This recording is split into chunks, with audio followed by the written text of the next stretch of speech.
أعوذ بالله من الشيطان الرجيم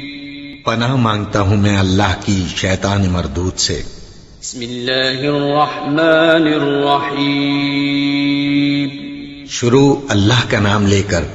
جو بڑا مہربان نہایت رحم والا ہے۔ أعوذ بالله من الشيطان الرجيم بسم الله الرحمن الرحيم فيه آيات بينات مقام إبراهيم ومن دخله كان آمنا ولله على الناس حج البيت من استطاع إليه سبيلا ومن كفر فإن الله غني عن العالمين قل يا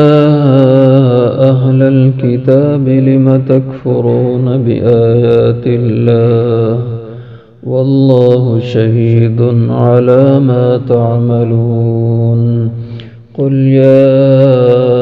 أهل الكتاب لم تصدون عن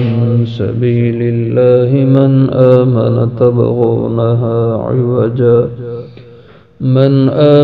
تبغونها عوجا وأنتم شهداء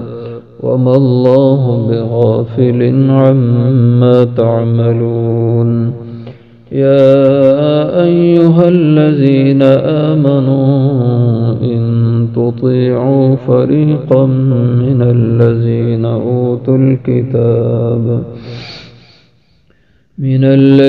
أوتوا الكتاب يردوكم بعد إيمانكم كافرين وكيف تكفرون وأنتم تتلى عليكم آيات الله وفيكم رسوله ومن يعتصم بالله فقد هدي إلى صراط مستقيم فيه آيات بينات اس میں نشانیاں ہیں بڑی واضح۔ مقام ابراہیم جیسے مقام ابراہیم ہے، ومن دخلہ اور جو کوئی داخل ہو گیا اس میں کان آمنا وہ امن والا ہوگا، وللہ اور لوگوں کے ذمہ ہے، وللہ اور اللہ کے لیے ہے، علی الناس لوگوں کے ذمہ، حج البیت حج کرنا بیت اللہ کا، من استطاع جس کو بھی طاقت ہو، الیہ سبیلا اس کی طرف راستے کی، ومن کفر اور جس نے انکار کیا، فإن اللہ پس بے شک اللہ تعالی غنی بے نیاز ہیں، بے پرواہ ہیں، عن العالمین جہاں والوں سے۔ قل کہہ دیجئے یا اہل الکتاب اے کتاب والو، لم تکفرون کیوں تم انکار کرتے ہو بآیات اللہ اللہ کی آیاتوں کا، واللہ شہید اور اللہ گواہ ہیں، علی ما تعملون اس پر جو تم کر رہے ہو۔ قل کہہ دیجئے یا اہل الکتاب اے کتاب والو، لم تصدون کیوں تم روکتے ہو، عن سبیل اللہ اللہ کی راہ سے، من ایسے آدمی کو، آمنا جو ایمان لا چکا ہے، تبغونہا تلاش کرتے ہو تم اس میں، عوجا کجی، وانتم شہداء اور تم گواہ بھی ہو، وما اللہ بغافل اور نہیں اللہ بے خبر، عما تعملون اس سے جو تم کر رہے ہو۔ یا ایھا الذین آمنوا اے ایمان والو، ان تطیعوا اگر تم کہنا مانو، فریقا ایک گروہ کا، من الذین اوتوا الکتاب ان لوگوں میں سے جو کتاب دیے گئے، یردوکم تو وہ تمہیں لوٹا دیں گے، بعد ایمانکم تمہارے ایمان کے بعد، کافرین کفر میں، وکیف تکفرون اور تم کیسے کفر میں جاؤ گے، کیسے کفر کرو گے، وانتم تتلی علیکم حالانکہ پڑھی جاتی ہیں تم پر، آیات اللہ اللہ کی آیتیں، وفیکم رسول اور تم میں موجود ہیں اللہ کے رسول، وَمَن يَعْتَصِمْ بِاللَّهِ اور جس شخص نے کہ مضبوطی سے پکڑ لیا اللہ کے دین کو، فقد ہدی، پس تحقیق اس کی رہنمائی کر دی گئی، وہ ہدایت دے دیا گیا الی صراط مستقیم، سیدھی راہ کی طرف۔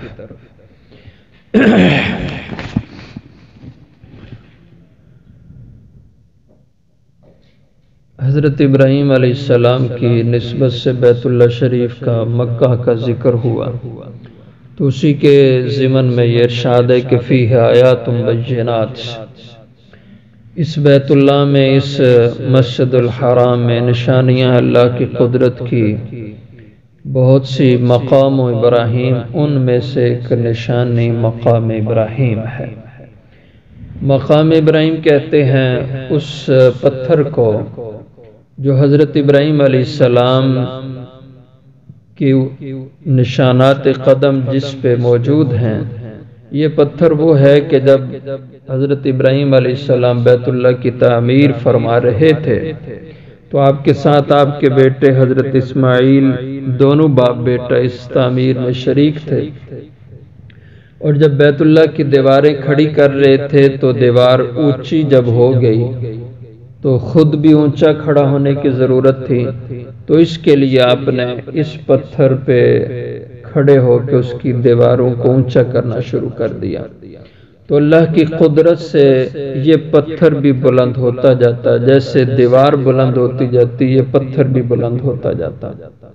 اور جو سارے بیت اللہ کی دیواروں کو حضرت ابراہیم علیہ السلام نے اس پہ کھڑے ہو کے بلند فرمایا۔ اور یہ اللہ کی قدرت ہے کہ یہ پتھر ایسا آپ کے لیے موم اور نرم ہو گیا کہ آپ کے پاؤں کے نشانات اس پہ پڑ گئے، ورنہ پتھر پہ آدمی جتنا عرصہ بھی کھڑا ہوتا رہے، چلتا بھی رہے تو اس پہ نشانات نہیں پڑتے، اور ظاہر ہے کوئی سالوں کے سال تو نہیں اس پتھر پہ آپ کھڑے رہے، 4 دیواریں تھی اس کی کھڑی کرنی تھی، کتنا زمانہ اس میں لگا ہوگا،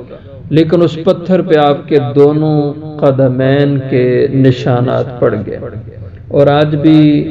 وہ پتھر پھر موجود ہے۔ اور یہ پتھر شروع میں بیت اللہ کے دیوار کے ساتھ تھوڑا سے فاصلے پہ تھا، لیکن پھر جب طواف کرنے والے لوگ زیادہ ہوئے تو درمیان میں یہ رکاوٹ بنا، تو اس کو حضرت عمر رضی اللہ عنہ کے زمانے میں تھوڑا سا پیچھے کر دیا گیا، اور اس کے بعد پھر اور زیادہ رش ہونے سے اس کو بیت اللہ شریف سے مزید کچھ فاصلے پہ کھڑا کر دیا گیا، تو آج جہاں اس وقت سے رکھا ہے وہیں پہ رکھا ہوا ہے، اور اس کو بس موجودہ حکومت نے مزید تھوڑا سا بہتر کیا، اس کا جو خول اور اس کا جو کور بنایا اس کو بہت عمدہ اور خوبصورت بنا کے شیشہ لگا کے اس میں اس پتھر کو بند کر دیا، اور اب شیشے سے دیکھیں تو نمایاں طور پر 2 قدم کے نشان اس پتھر پہ نظر آتے ہیں، تو اس کو مقام ابراہیم کہتے ہیں۔ اور اب اس پہ حضرت عمر رضی اللہ عنہ کی ہی یہ رائے تھی اس وقت کہ آپ نے حضور کو رائے دی تھی، یہ جو طواف کے بعد 2 نفل پڑھے جاتے ہیں یہ بہت اچھا ہے کہ اگر آپ حکم فرمائیں تو مقام ابراہیم کے پاس پڑھے جائیں۔ تو اللہ تعالیٰ نے اس پہ آیت مبارکہ قرآن کریم میں پہلے پارے میں گزر چکی نازل فرما دی اور حکم دے دیا وَاتَّخِذُوا مِن مَقَامِ إِبْرَاهِيمَ مُصَلًّى، کہ تم مقام ابراہیم کو جا نماز بنا لو، یعنی اس کے پاس نماز جو طواف کے نفل ہیں وہ پڑھا کرو۔ تو اب حکم یہی ہے جب آدمی طواف سے فارغ ہو تو مقام ابراہیم کے قریب جا کر اس کے پیچھے کہیں 2 نفل طواف کی ادا کرے۔ تو فرمایا اس بیت اللہ میں اللہ کی قدرت کی بہت سی نشانیاں، مقام ابراہیم ان میں سے ایک نشانی مقام ابراہیم ہے۔ وَمَن دَخَلَهُ كَانَ آمِنًا، اور یہ بیت اللہ ایسی امن کی جگہ ہے جو اس میں آ گیا داخل ہو گیا وہ امن پا گیا۔ اب اگر کسی کے باپ یا بیٹے کا قاتل بھی بیت اللہ میں آ جائے اور دونوں آمنے سامنے ہوں تو کسی کو اجازت نہیں ہے کہ وہ اپنے باپ کے قاتل کو بھی ہاتھ لگا دے۔ امن کی جگہ اللہ نے اس کو بنایا۔ وَلِلَّهِ عَلَى النَّاسِ حِجُّ الْبَيْتِ، اور اللہ کی رضا کے لیے، اس کی خوشنودی کے لیے اور اس کو راضی کرنے کے لیے علی الناس، لوگوں کے ذمہ ہے، لوگوں پر فرض ہے، حج البیت، حج کرنا بیت اللہ کا۔ حج اور حج، ہا کی زبر اور زیر دونوں طرح سے اس کا تلفظ ہے، اور حج کا اصل لغوی معنی ہوتا ہے ارادہ اور قصد کرنا، اور اصطلاح شریعت میں حج کہتے ہیں مخصوص اعمال اور افعال مخصوص دنوں میں مخصوص جگہوں میں ادا کرنا، اس کو حج کا عمل کہا جاتا ہے۔ اور اس کا حکم شریعت میں یہ ہے حج کا کہ جو شخص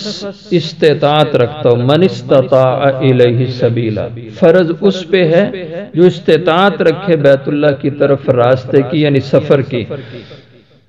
اور یہ استطاعت صاحب نصاب ہونا، اس کا مطلب یہ ہے کہ حج کے دنوں میں، حج کے ایام میں، اور ایام حج کے کیا ہیں؟ ذی قعد اور ذی الحج، یہ حج کے ایام ہیں۔ تو ان ایام میں اگر کوئی شخص صاحب استطاعت ہو، یعنی اتنی رقم اس کے پاس موجود ہو کہ وہ اس سفر پہ جا سکے، وہاں کے اخراجات، سفر کے اخراجات، اور اتنے عرصہ میں یہ گھر کا سربراہ ہے تو گھر کے اخراجات بھی اس کے پاس موجود ہوں کہ یہ سفر کر کے واپس آ جائے، گھر کا خرچہ، اس کے سفر کا خرچہ، اتنی رقم موجود ہو تو اس آدمی پہ حج فرض ہو جائے گا۔ اور باقی دنیا کے تقاضے وہ اس کے بعد ہیں۔ پہلے جب حج کے دنوں میں اس کے پاس اتنی رقم آ جائے تو یہ صاحب نصاب ہے، اور یہ حج زندگی میں صرف ایک دفعہ فرض ہوتا ہے، اور جب ایک دفعہ فرض ادا کر لیا تو پھر بار بار یہ فرض نہیں ہوتا۔ جیسے دوسرے احکام شرع، روزے ہر سال فرض ہوتے ہیں، نمازیں بار بار فرض ہوتی ہیں اپنے وقت پہ، لیکن حج زندگی میں صرف ایک بار فرض ہوتا ہے۔ تو فرمایا لوگوں کے ذمے ہے اللہ کے لیے حج کرنا، من استطاع الیہ سبیلا، جس کو طاقت ہو اس کی طرف راستے کی۔ اور اگر کسی کے پاس مال تو ہے لیکن بیمار ہے، مریض ہے، اس سفر کی استطاعت نہیں رکھتا، تو جب اللہ تندرستی دے، اگر تندرستی نہ ملے اور لمبا مرض ہو جائے تو یہ آدمی وصیت کر جائے کہ مجھ پہ حج فرض تھا، میں نہ کر سکا، میرے بعد کوئی اور میری جگہ حج کر لے، اس کو حج بدل کہا جاتا ہے۔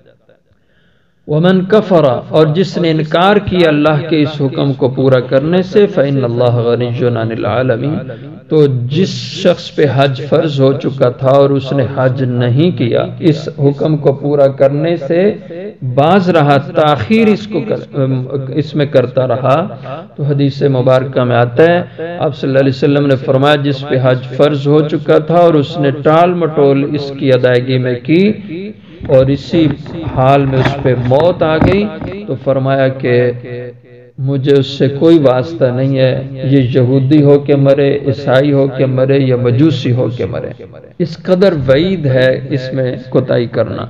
تو جس نے انکار کر دیا اس حکم الہی کو پورا کرنے سے، فإن اللہ غنی عن العالمین، تو بے شک اللہ تعالیٰ بے نیاز ہیں عن العالمین، جہاں والوں سے، کہ لوگوں کو اللہ کی محتاجی نہیں ہے کہ لوگ اس کا حکم پورا کریں تو اللہ کو اس کی کوئی ضرورت ہو، نہیں، اللہ بے نیاز ہیں لوگوں کے سے۔ قل یا اہل الکتاب، یہ جو آگے کی آیتیں ہیں ان کا تعلق ایک خاص مضمون سے ہے۔ مدینہ منورہ میں یہود کے 3 بڑے قبائل تھے، بنو قریظہ، بنو نذیر، بنو قینقاع، اور یہود کے علاوہ مشرکین کے 2 بڑے قبیلے تھے، اوس اور خزرج۔ اوس اور خزرج حضور صلی اللہ علیہ وسلم کے مدینہ میں تشریف لانے کے بعد ان کی بڑی تعداد مسلمان ہو گئی، اور جب حالت کفر میں، جاہلیت میں یہ لوگ تھے تو اوس اور خزرج ان کی بڑی لڑائیاں آتی تھیں۔ ایک لڑائی ان کی 63 سال چلتی رہی، ایک لڑائی 93 سال چلتی رہی، ایک لڑائی 120 سال تک ان کی چلتی رہی۔ اتنی لمبی لڑائیاں لڑتے تھے آپس میں۔ اور یہودی جب یہاں مدینے پہ غالب ہوئے تو انہوں نے اوس اور خزرج والوں کو لڑا لڑا کے کمزور کر کے ان پہ حاوی ہو گئے تھے، اور اب یہودیوں کے پورے تسلط میں یہ اوس اور خزرج کے لوگ تھے۔ جہاں تک تسلط یہودیوں نے ان پہ قائم کر لیا تھا کہ مالی لحاظ سے پورے مدینہ پہ ان یہود کا کنٹرول تھا، اور یہ جو مدینہ کے اصل باشندے تھے اوس اور خزرج، یہ اس قدر ان کے آگے کمزور تھے کہ اپنے لڑکے لڑکیوں کی شادیاں رشتے یہودیوں سے پوچھ کے طے کرتے تھے۔ گویا یہودی ان کے لڑکے لڑکیوں کے رشتے طے کرتے، ان کی مرضی سے رشتے ان کے طے ہوتے تھے۔ اس قدر انہوں نے کمزور بنا رکھا تھا۔ جب اسلام آیا تو اوس اور خزرج کے لوگ مسلمان ہونے لگے، اور یہاں تک کہ ایک بڑی تعداد ہو گئی، اور یہ اسلام کی برکت سے، ایمان کی برکت سے پچھلی دشمنیوں کو بھول گئے، آپس میں شیر و شکر ہو گئے، بھائی بھائی بن گئے۔ ایک موقع پر جب یہ حالات اوس اور خزرج کے مسلمان ہونے کے بعد برادرانہ بنے تو یہودی سے بڑے گھبراتے تھے، اور انہیں بڑی تکلیف ہوتی تھی، ہم نے لڑا لڑا کے اپنی چودراہٹ بنائی تھی، اب ہماری چودراہٹ ختم ہو گئی، یہ آپس میں بھائی بھائی بن گئے۔ تو شماس بن قیس ایک یہودی تھا، بہت خبیث قسم کا انسان تھا، ہر وقت اسلام کے خلاف شرارتوں۔ تو اس نے ایک موقع دیکھا، اوس اور خزرج کے سارے مسلمان اکٹھے بیٹھے ہوئے، آپس میں گپ شپ ہو رہی ہے اور بڑی محبت سے بیٹھے، تو وہ پرانے زمانوں کی ان کی دشمنی کے دور کے جو ان کے اشعار ایک دوسرے کے خلاف پڑے ہوئے تھے، چونکہ عرب کے لوگ بڑے شعر و شاعری سے شغف رکھتے تھے، فصاحت اللہ نے دی ہوئی تھی، تو بہت شعر و شاعری کرتے تھے، تو جو آپس کی جنگیں مخالفتیں ہوتی تھیں ان کو اشعار میں یہ لوگ کیا کرتے۔ تو اس شماس نے وہ پرانے شعر جو ان کے اس زمانے کے مخالفت کے تھے وہ شعر پڑھنے شروع کر دیا، اور جو مسلمان بیٹھے ہوئے تو اس میں بعض کمزور نئے نئے مسلمان بھی، روز لوگ مسلمان ہوتے، وہ دونوں طرف سے جو نئے نئے لوگ تھے وہ تھوڑا سا بھڑکنا شروع ہوئے۔ جب اس نے اوس کے خلاف اشعار پڑھے، پھر خزرج کے خلاف اشعار پڑھے جو اس زمانے کے کہے ہوئے تھے، تو دھیرے دھیرے اس نے وہ چنگاری اچھالی وہاں پہ، اور یہ مسلمان آپس میں الجھنے لگے، یہاں تک کہ خوب ان کی ادھر جو ہے نا وہ ایک دوسرے کے خلاف ان کی لڑائی ہوگی، اور مکے ڈنڈے سوٹے چل گئے، یہ صورتحال بن گئی۔ اور ادھر آپ صلی اللہ علیہ وسلم کو اس کی اطلاع ملی کہ یوں، اور پھر آپ نے جب احوال لیے تو پتہ چلا کہ یہ ساری شرارت شماس بن قیس یہودی نے اٹھائی۔ اس پہ اللہ جل شانہ نے یہ آیات مبارکہ نازل فرمائی،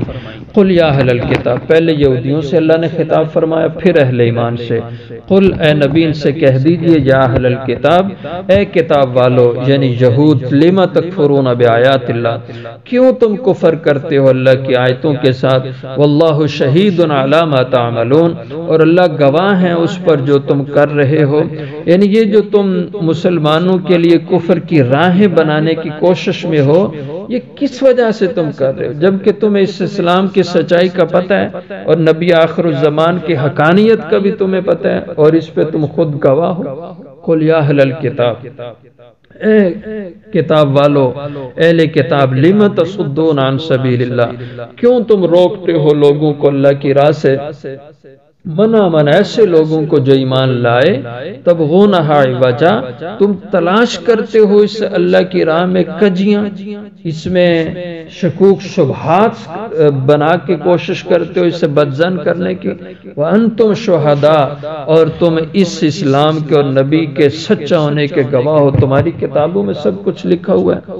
وَمَا اللَّهُ بِغَافِلٍ عَمَّا تَعْمَلُونَ، اور اللہ نہیں ہے بے خبر اس سے جو تم حرکتیں کر رہے ہو، سب اللہ دیکھ رہا ہے، اس لیے ایسی حرکتوں سے باز آ جاؤ جو مسلمانوں کو لڑانے کے لیے کرتے ہو۔ آگے اللہ نے اہل اسلام کو ڈانٹا، یا ایھا الذین آمنوا، اے ایمان والو، ان تطیعوا فریقا من الذین اوتوا الکتاب، اگر تم کہنا مانو گے فریقاً ایک گروہ کا، من الذین اوتوا الکتاب، ان لوگوں میں سے جنہیں کتاب دی گئی، یعنی یہ یہود، اگر تم ان کے بہکاووں میں آگے، ان کی باتوں میں لگ گئے تو یردوکم، یہ تمہیں لوٹا دیں گے، بعد ایمانکم کافرین، ایمان کے بعد پھر کفر میں، یہ بہت سازشی اور شیطنت رکھنے والے لوگ ہیں، ان سے بچ کے رہو اور کبھی ان کی باتوں میں نہ آنا۔ وَكَيْفَ تَكْفُرُونَ، تم کیسے برداشت کر سکتے ہو کہ تم پھر کفر میں چلے جاؤ؟ وَأَنْتُمْ تُتْلَى عَلَيْكُمْ، حالانکہ اب پڑھی جا رہی ہیں تم پر آیات اللہ، اللہ کی آیتیں، اللہ کا قرآن تمہیں پڑھ کے سنایا جا رہا ہے، تو یہ کیسے ہو سکتا ہے کہ تم پھر پرانی حالت پہ آ جاؤ؟ وفیکم رسول، اور اب تو اللہ کے نبی بھی بنفس نفیس تم میں موجود ہیں اور وہ تمہاری ہدایت کا کام کرتے ہیں، تمہاری رہنمائی کرتے ہیں، اس لیے چوکنے رہو ان یہودیوں کی شرارتوں سے۔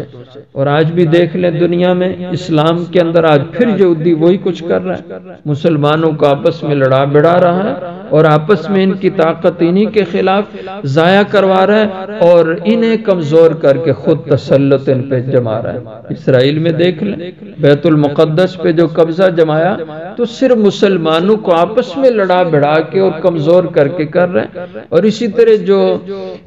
پوری دنیا پہ مالی لحاظ سے گرپ انہوں نے رکھی ہوئی ہے یہودیوں نے، پوری دنیا کو مالیات کے نظام میں جکڑا ہوا ہے۔ یہ ورلڈ بینک کا IFM ہے، جو سب کچھ ہے، یہ سارے ان یہودیوں کا ہے۔